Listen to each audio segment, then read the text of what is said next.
சித்த மருத்துவத்தில் 63 வகையான சத்துக்களை உள்ளடக்கிய கீரையாக கருதப்படுறது அகத்திக்கீரை. இந்த அகத்திக்கீரையில் இருக்கக்கூடிய முக்கியத்துவம் என்ன, சிறப்புகள் என்ன அப்படிங்கிறதையும், இந்த அகத்திக்கீரையை 100% முளைப்புத்திறனோடு அதோடைய விதைகளை பரிசோதனை பண்ணுறது எப்படி அப்படிங்கிறத இந்த காணொலியில் முழுமையாக பார்ப்போம். வணக்கம், நான் உங்கள் தாயகம் விஜய். தாயகம் எதிர்காலத்திற்கான மரபு விதைகள். அகத்திக்கீரை அப்படின்னாலே நம்ம எல்லாத்துக்குமே தெரியும், இது வந்து ஒரு பெரினியல் கிராப், நீண்ட கால பயிர், மரத்தில் வரக்கூடிய கீரை. இந்த கீரையை நம்ம உணவாக எடுத்துக்க முடியும், பூவை நம்ம உணவாக எடுத்துக்க முடியும். இது ஆங்கிலத்தில் ஹம்மிங் பேர்டு ட்ரீ அப்படின்னு சொல்லுவாங்க. ஹம்மிங் பேர்டோடைய சிறகுகள் மாதிரியும் அந்த பேர்டு மாதிரியும் அந்த பூக்கள் இருக்கும். அந்த பூக்களை பார்த்தீங்க அப்படின்னா ஹார்ட் ஷேப்பில் இருக்கும். அதனால இதை ஹம்மிங் பேர்டு ட்ரீ அப்படின்னு சொல்கிறாங்க. இதனுடைய அறிவியல் பெயர் என்ன அப்படின்னு பார்த்தீங்கன்னா செஸ்பேனியா கிராண்டிஃப்ளோரா அப்படின்னு சொல்கிறாங்க. அப்போ செஸ்பேனியா கிராண்டிஃப்ளோராவில் 2 வகைகள் இருக்குது. இந்த செஸ்பேனியா கிராண்டிஃப்ளோரா அதாவது அகத்திக்கீரை, இதில் 2 ரகம் இருக்குது. என்ன அப்படின்னு பார்த்தீங்கன்னா வெள்ளை கலரில் பூக்கக்கூடிய அகத்திக்கீரை, இன்னொன்று சிகப்பு கலரில் பூக்கக்கூடிய அகத்திக்கீரை பூ. அப்போ இதோடைய இலைகள் எல்லாமே பார்த்தீங்கன்னா பச்சை கலரில் தான் இருக்கும். ஆனால் அதோடைய தண்டு பகுதிகளும் அந்த இலை இருக்கக்கூடிய காம்பு பகுதிகளும் பார்த்தீங்கன்னா சிகப்பா இருக்கும். பூக்கள் பார்த்தீங்கன்னா சிகப்பா இருக்கும்.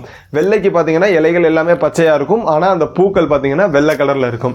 இது வந்து கசப்பு சுவை உள்ள கீரை, நம்ம எல்லாருக்குமே தெரியும். இதை நம்ம உணவுல ரொம்ப இயல்பாகவே எடுத்துக்க முடியும். அப்போ இதோடைய பயன்கள் என்ன அப்படின்னு பார்த்தீங்கன்னா, முதல் விஷயம் உடல் உஷ்ணத்தை குறைக்கும் அப்படிங்கிறாங்க. வெப்பத்தை குறைக்கக்கூடிய கீரை அப்படிங்க. உடல்ல இருக்கக்கூடிய சூட்டை குறைச்சி குளிர்ச்சியை ஏற்படுத்தும் இந்த கீரை அப்படின்னு சொல்றாங்க. இதுல நிறைய மருத்துவ குணங்கள் இருந்தாலும் ரொம்ப முக்கியமாக குறிப்பிட வேண்டிய மருத்துவ குணங்கள் என்ன அப்படின்னா, செரிமான சிக்கல் இல்லாமல் இருக்கும் அப்படிங்கிறாங்க. அகத்திக்கீரையை சாப்பிடும்போது செரிமான பிரச்சனை இருக்காது. இதை நம்ம இன்னொரு வகையிலையும் பார்க்க வேண்டியது இருக்கு. அகத்திக்கீரையை உணவுல எடுத்துக்கும் போது ரொம்ப கவனம் தேவை. இதோட ஒரு சில விஷயங்களை சேர்த்து உணவோட எடுத்துக்க கூடாது அப்படிங்கிறாங்க. குறிப்பா தயிர். அப்ப தயிரை அகத்திக்கீரையோட சேர்த்து நம்ம உணவுல எடுத்துக்க கூடாதுங்கிறாங்க. செரிமான பிரச்சனை, சிலருக்கு எரிச்சல் ஏற்படும், சிலருக்கு உபாதனைகள் ஏற்படும் அப்படின்னு குறிப்பிடுறாங்க. சித்த மருத்துவ குறிப்புகள்ல பாத்தீங்கன்னா 63 வகையான சத்துக்களை உள்ளடக்கிய கீரையா கருதப்படுற ஒரே கீரை அகத்திக்கீரையா இருக்கு. அப்போ இவ்வளவு சிறப்பு வாய்ந்த இந்த அகத்திக்கீரையை பற்றி மக்கள்கிட்ட நிறைய ஒரு தோற்றமும் இருக்குது. என்ன அப்படின்னா, இதை தோட்டத்தில் நடக்கூடாது அப்படிம்பாங்க. வயல்களில் கொல்லை பகுதிகளில் அகத்தி மரம் வைக்கக்கூடாது அப்படிம்பாங்க. ஏன்னா முதல்ல நம்ம தாயக மரபு வேளாண்மை நிலத்தில் அகத்திக்கீரை நடவு செய்யும் போது அகத்திக்கீரையை வந்து நிலத்தில் வளர்க்கக்கூடாது அப்படின்னாங்க. ஏன் காரணம்னு கேட்டால் தெரியல. அப்போது நமக்கு அகத்திக்கீரையில் இவ்வளோ பயன் இருக்குது. இந்த அகத்திக்கீரையை நம்ம உணவில் தொடர்ச்சியாக எடுத்துக்கணும். ஏன்னா அதோடைய மருத்துவ குறிப்புகள் நிறையா இருக்குது. உணவில் ரொம்ப முக்கியமான கீரையாகவும் இருக்குது.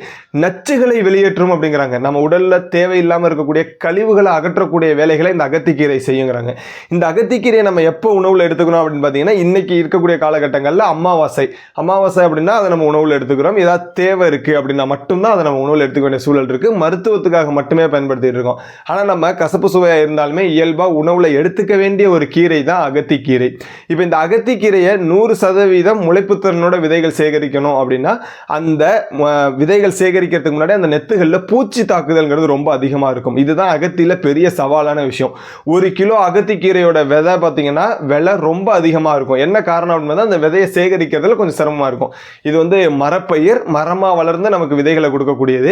அப்போ அந்த விதைகளை எப்படி சேகரிக்கிறது, அதை எப்படி 100% முளைப்பு திறனை சோதனை பண்ணுறது அப்படிங்கிறதெல்லாம் நம்ம முழுமையாக பார்க்கலாம். இப்போ அகத்திக்கீரை விதைகளை சேகரிக்கிறோம் அப்படின்னா இந்த மாதிரி நெற்றுகளாக நமக்கு கிடைச்சிரும். இப்போ இந்த நெற்றுகள் வந்து நம்ம மரத்துலேருந்து முழுசாக மரத்தில் இந்த நெற்றுகள் தேரட்டும் அப்படின்னு நினச்சோம்னா அங்கே தான் நமக்கு இருக்கக்கூடிய பெரிய சிக்கல். இந்த நெற்றுகளை நம்ம பார்த்தோம் அப்படின்னா எல்லா இடத்துலையும் ஓட்டை விழுந்துடும். வெளியில் பார்க்கும்போது இந்த நெட்டு ரொம்ப நல்லா இருக்கிற மாதிரி இருக்கும். ஆனால் இதில் அங்கங்கே ஓட்டை இருக்கும். உள்ள வண்டுகளும் பூச்சிகளும் போய் அந்த விதைகளை சாப்பிட்ரும். அதனாலே இதோடைய விதைகளுடைய விலை வந்து ரொம்ப அதிகமாக இருக்கும். அப்போது பக்குவமான தருணத்தில் இந்த விதைகளை சேகரிக்க வேண்டியது ரொம்ப முக்கியம்.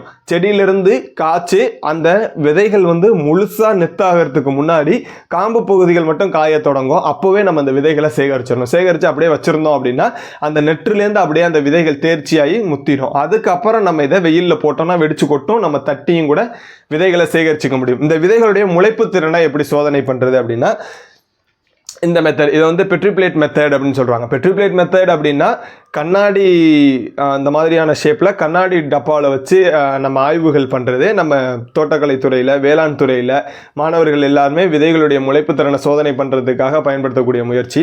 இது மூலமாக விதையோடைய 100% முளைப்பு திறனை சோதனை பண்ண முடியும் அப்படிங்கிறாங்க.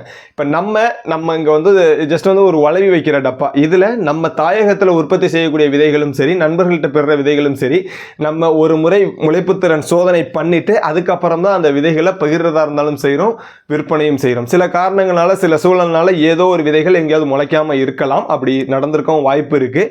ஆனால் முடிஞ்ச அளவுக்கு நம்மள்டேருந்து கொடுக்கும்போது அதை சோதனை பண்ணி கொடுக்கணும் அப்படிங்கிறதான் ஒரே ஒரு நோக்கம். இப்போ இங்கே நம்ம சோதனை பண்ணியிருக்கோம்.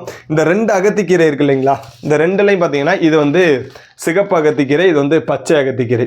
இப்போ இந்த பச்சை அகத்திக்கீரைங்கிறது வெள்ளை கலரில் பூக்கக்கூடியது, பச்சை கலரில் இலை இருக்கக்கூடியது. இந்த சிகப்பு அகத்திக்கீரைங்கிறது சிகப்பு கலரில் பூ இருக்கக்கூடியது, பச்சை கலரில் இலை இருக்கக்கூடியது. இதோட தண்டு பகுதிகள் மட்டும் பார்த்தீங்கன்னா சிகப்பாக இருக்கும், மரத்தோட இதுவும் பார்த்தீங்கன்னா சிகப்பாக இருக்கும். பெருசாக வளர்ந்ததுக்கப்புறம் 2மே தான் இருக்கும். இது கொஞ்சம் குறுமரம் மாதிரி வளரும், ரொம்ப உயரமாக ரொம்ப பெருசாக கணக்காது. இந்த மரம் நல்ல உயரமாகவும் வளரும், நல்ல பெருசாகவும் நல்ல கணக்கவும் செய்யும். அப்போ இந்த 2த்துலையுமே விதைகள் சேகரிக்கிறதுங்கிறது ஒரே நுட்பம் தான், ஒரே மாதிரி விதைகளை சேகரிச்சிக்க முடியும். 2ஓடைய பூக்களும் பார்த்தீங்கன்னா இப்போ இதோடைய பூக்கள் பார்த்தீங்கன்னா ஹார்ட் ஷேப்பில், அதை பார்க்கறதுக்கு ஹம்மிங் பேர்டுன்னு இதனால தான் சொல்கிறாங்க. அந்த பூக்கள் பார்க்கறதுக்கு நல்லாயிருக்கும்.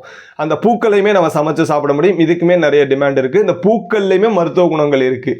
அப்போது இந்த 2 விதைகளுமே நம்ம தாயகம் மரபு விதை சேகரிப்பு மையத்தில் கிடைக்கும். தேவைப்படுறவங்க தாராளமாக பெற்றுக்க முடியும். இந்த விதைகளை இப்போ நம்ம சோதனை பண்ணுறோம். இப்போ சோதனை பண்ண விதைகளுடைய முளைப்பு திறன், இப்போது இந்த முளைப்பு திறனை எப்படி சோதனை பண்ணுறது அப்படின்னு பார்த்தீங்கன்னா, ஒரு அகத்தி விதையில் இந்த டப்பாவில் அதிகபட்சமாக பார்த்தீங்கன்னா ஒரு 10 விதைக்குள்ளே வைக்கணும்.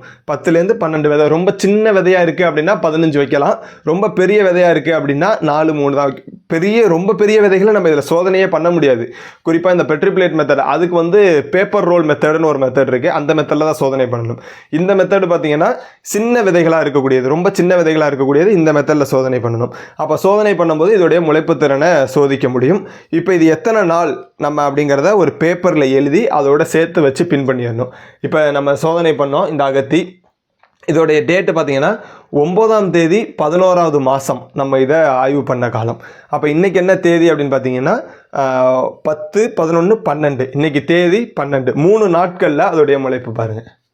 இப்போ இதோடைய முளைப்பு திறனை சோதிக்கலாம். இப்போ பார்த்தீங்கன்னா நம்ம சிவப்பு அகத்தி 9ஆம் தேதி 11வது மாதம் சோதனைக்கு உட்படுத்துகிறோம். இதோடைய விதைகளுடைய முளைப்புதல் மொத்தம் 10 விதைகள் பயன்படுத்தினோம். எவ்வளவு நன்கு முளைச்சிருக்கு அப்படின்னு பார்க்கலாம். இது கிட்டத்தட்ட ஒரு 3 நாட்களில் இதோடைய வளர்ச்சி.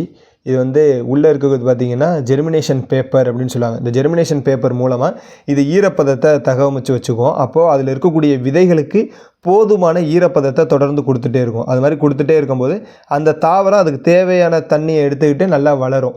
அப்போது இதில் எந்த ஒரு சத்துகளும் நம்ம கொடுக்கல. அப்போ மண்ணில் நம்ம போட்டு டெஸ்ட் பண்ணோன்னா மண்ணில் இருக்கக்கூடிய சத்துகள்னாலையும் காரணிகள்னாலையும் ஒரு சில விதைகள் முளைக்கலாம், முளைக்காமலும் போகலாம். அங்கே ஏதாவது பூச்சிகள், எறும்புகள் ஏதாவது அரிக்கவும் செய்யும். ஆனால் இந்த மாதிரி நம்ம டெஸ்ட் பண்ணும்போது அந்த விதையோடைய முழு முளைப்பு திறனை நம்ம சோதிக்க முடியும் அப்படிங்கிறது தான். அப்போ இதில் நம்ம மொத்தம் 10 விதைகள் சோதனைக்கு உட்படுத்தி வச்சுருந்தோம். இந்த 3 நாட்களில் அதோடைய வளர்ச்சி நிலை எந்த அளவுக்கு இருக்குது, என்னென்ன விதைகளுடைய தன்மை என்ன அப்படிங்கிறதெல்லாம் நம்ம இதில் ரொம்ப கவனமாக பார்க்க முடியும். இப்போ நம்ம பார்த்தோம் அப்படின்னா எத்தனை விதை முளைச்சிருக்குன்னு பார்த்துருவோம். வரிசையாக வச்சுட்டோம். பார்த்தீங்கன்னா 1, 2, 3, 4, 5, 6, 7, 8, 9, 10, 11. மொத்தம் 11 விதைகள். 11மே சிறப்பாக முளைச்சிருக்கு, எதுவுமே முளைக்காமல் இல்லை. இங்கேயும் பார்த்தீங்கன்னா கரெக்டாக நம்ம வச்ச விதைகள் தான். ஸோ வேறு எந்த விதைகளுமே கிடையாது. இதுலேயுமே அச்சுகள் இருக்குது பாருங்கள். விதைகள் இருந்த இடத்துக்கான அச்சு 1, 2, 3, 4, 5, 6, 8, 9, 10, 11. ஸோ 11 விதைகள் வச்சோம். 11 விதைகளுமே நல்லாவே முளைச்சிருக்கு. அதில் இந்த விதை நல்ல வீரியமான விதை அப்படின்னு நம்ம பார்க்கலாம். அப்போ அந்த விதைகளுடைய தன்மைகளையும் நம்ம தெரிஞ்சுக்க முடியும். 3 நாட்களில் அதோடைய வளர்ச்சி நிலை பார்த்திங்கன்னா நல்ல பெருசாகவே இருக்குது. இது அதுக்கு அடுத்த நிலைகளில் இருக்கக்கூடிய விதைகள். இது இப்போ தான் முளைக்க துவங்கியிருக்கு. ஆனால் இது இப்போ அதுக்கு அடுத்த நிலையில் இருக்கக்கூடியது, இது அதுக்கு அடுத்த நிலையில் இருக்கக்கூடியது. ஆனால் எல்லா விதைகளுமே சிறப்பாக முளைச்சிருக்கு அப்படிங்கிறதுல எந்த ஒரு மாற்று கருத்துமே கிடையாது. எல்லா விதையுமே முளைச்சிருக்கு. அப்போ நம்ம விதைகள் எல்லாமே 100% முளைக்குமா அப்படின்னு கேட்டால் கண்டிப்பாக முளைக்கிறதுக்கான வாய்ப்புகள் இருக்குது. ஆனால் நம்ம நண்பர்கள்ட்டையும் விதை பெற நண்பர்கள்ட்டையும் 80% உறுதியாக விதைகள் முளைக்கும் அப்படின்னு சொல்கிறோம். அப்படி முளைக்கலைன்னா அந்த விதைகளுடைய குறித்த தகவல்கள் பகிர சொல்கிறோம். ஸோ அந்த விதை பெற்ற ஒரு மாதத்துக்குள்ளே அந்த விதைகளுடைய முளைப்புத்திறனை சோதித்து அதோடைய தகவல்கள் பகிர்ந்தாங்க அப்படின்னா நம்ம உடனே அதுக்கான ஆய்வுகள் செஞ்சுட்டு அவங்களுக்கான தகவல்கள் திரும்ப உடனே கொடுப்போம். நம்மளும் ஏதோ ஒரு விதைகளை எடுத்து சோதிக்காமல் அவங்க என்ன விதைகள் வாங்கினாங்களோ அதே மாதிரி இந்த மாதிரி ஒரு பேக்கெட் எடுத்து நம்ம பிரித்து அந்த விதைகளை திரும்ப இதே மாதிரி ஒரு பெட்ரிப்ளேட் மெத்தடில் இந்த மாதிரி டேட் எழுதி அதோடைய எத்தனை விதைகள் உள்ளே வைக்கிறோங்கிறத நோட் பண்ணி அவங்களுக்கு திரும்ப அதை ஃபோட்டோவோ வீடியோவோ எடுத்து அனுப்புவோம். அந்த மாதிரி இப்போ நம்ம சோதித்த இந்த சிகப்பு அகத்திங்கிறது ரொம்ப சிறப்பாகவே முளைச்சிருக்கு. அதை நம்ம பார்க்க முடியும். இந்த மாதிரி டெஸ்ட் பண்ணுற விதைகள் இதை எடுத்து கொண்டு போய் நட்டோம் அப்படின்னா வளருமானா வளராது. அப்போ இது ஆய்வுக்காக உட்படுத்தக்கூடிய விதைகள் சரியாக முளைக்குதா அப்படின்னு நம்ம தெரிஞ்சுக்கிறோம் அந்த தகவலுக்காக. விதைகள் ரொம்ப சிறப்பாகவே முளைச்சிருக்கு. விதைகள் தேவை அப்படின்னா பெற்றுக்கொள்ளலாம். இந்த அகத்திக்கீரை பொதுவாக பார்த்தீங்கன்னா இந்தியா மற்றும் தென்கிழக்கு ஆசியாவை பூர்வீகமாக கொண்ட ஒரு மரம் இங்கே பரவலாக வளர்க்கப்படுது. குறிப்பாக இது எங்கெல்லாம் அதிகமாக உணவில் எடுத்துக்கிறாங்க அப்படின்னு பார்த்தீங்கன்னா இந்தோனேஷியா, அதுக்கப்புறம் பிலிப்பைன்ஸ் போன்ற நாடுகளில் இது ஒரு மரபு உணவில் ரொம்ப அதிகமாக எடுத்துக்கிறாங்க அப்படின்னு சொல்கிறாங்க. இது நமக்கு ரொம்ப முக்கியமானது, நம்ம பகுதிகளில் ரொம்ப புழக்கமாக இருக்கக்கூடியது. அமாவாசை அப்படின்னா நம்ம அதிகமாக பார்க்க முடியும். அகத்திக்கீரைக்கு நிறைய டிமாண்ட் இருக்கும், நிறைய வாங்கி சமைப்பாங்க. குறிப்பாக இதை கால்நடை தீவனத்துக்கு நம்ம பயன்படுத்த முடியும். வீட்டில் ஆடு மாடு இதெல்லாம் வளர்க்கிறோம் அப்படின்னா வேலி ஓரங்களில், நம்மளுடைய விவசாய நிலங்களில் வேலி ஓரங்களில் அகத்தியை பயிர் செஞ்சு வச்சுக்கிட்டோம் அப்படின்னா அந்த கீரைகளை உடைக்க திரும்பி வளரக்கூடிய தன்மை தான் அகத்திக்கீரை. அப்போ உடைச்சி நமக்கு கீரை தேவைனாலும் எடுத்துக்க முடியும், விதை தேவைனாலும் எடுத்துக்க முடியும், பூவையும் உணவில் எடுத்துக்க முடியும். அப்போ ஒரு மரத்தில் 3 பயன்கள் இருக்குது. முக்கியமாக இதை நம்ம ஒரு வேலி ஓர பயிராக, வரப்பு பயிராகவும் நடவு செய்ய முடியும், ஒரு வேலி பயிராகவும் நடவு செய்ய முடியும். அப்படி ஒரு அரணாவும் நம்மளால் பாதுகாத்துக்க முடியும். இந்த விதைகள் ரொம்ப எளிமையாக ரொம்ப சின்னதாக தான் இருக்கும். இதை நம்ம நம்மள்ட்ட நீர் வசதி இருக்குது, ஒரு பயிர் பண்ண போகிறோம், விவசாயம் பண்ண போகிறோம் அப்படின்னா அந்த வரப்புகளில் நேரடியாக கொண்டு போய் நீங்கள் விதைகளை நடவு செஞ்சிடலாம். ஒரு விதைக்குமான இடைவெளி குறைந்தபட்சம் ஒரு 4லேருந்து 5 அடி இடைவெளி கொடுத்தோம் அப்படின்னா நல்லா படர்ந்து வளரும். ரொம்ப நெருக்கமாக நட்டோம் அப்படின்னா ரொம்ப பெரிய மரமாக வளராது, ரொம்ப பெருசாக வளராது. சிலர் 1 அடிக்கெல்லாம் நடவு செய்வாங்க. குறைந்தபட்சம் 3 அடியிலேருந்து 5 அடி வரைக்கும் இடைவெளி விட்டு நடவு செய்யலாம். அப்படி நமக்கு நடவு செய்யறதுக்கான வாய்ப்பு இல்லாத பாதுகாக்கல, தண்ணி ரொம்ப குறைவாக இருக்குது அப்படின்னா முதல்ல நம்ம நாற்று விட்டுறலாம். ஒரு இடத்துல பெட்டு தாய்மடி தயார் செஞ்சு அந்த இடத்துல நாற்று விட்டுட்டு அந்த விதைகளை பரப்பி தண்ணி விட்டு வளர்ந்ததுக்கு அப்புறம், இவ்வளோ பெரிய செடியாக வளர்ந்ததுக்கு அப்புறம் ஒரு இடத்த நமக்கு தேவையான இடைவெளிக்கு எடுத்து நடவு செய்யலாம். நம்மள்ட்ட சீலிங் ட்ரே இருக்குது அப்படின்னா கூட அதில் காயர் பித்து, தேங்காய் நார் கழிவுகளோ அல்லது மக்கிய குப்பைகளோ மண்புழு உரமோ போட்டு நிரப்பி அதில் விதைகளை போட்டு 100% மரங்களை உருவாக்கி அந்த வளர்ந்த மரங்கள் செடிகளை மட்டும் எடுத்துக்கொண்டு போய் அந்த இடத்துல நடவு செஞ்சுக்க முடியும்.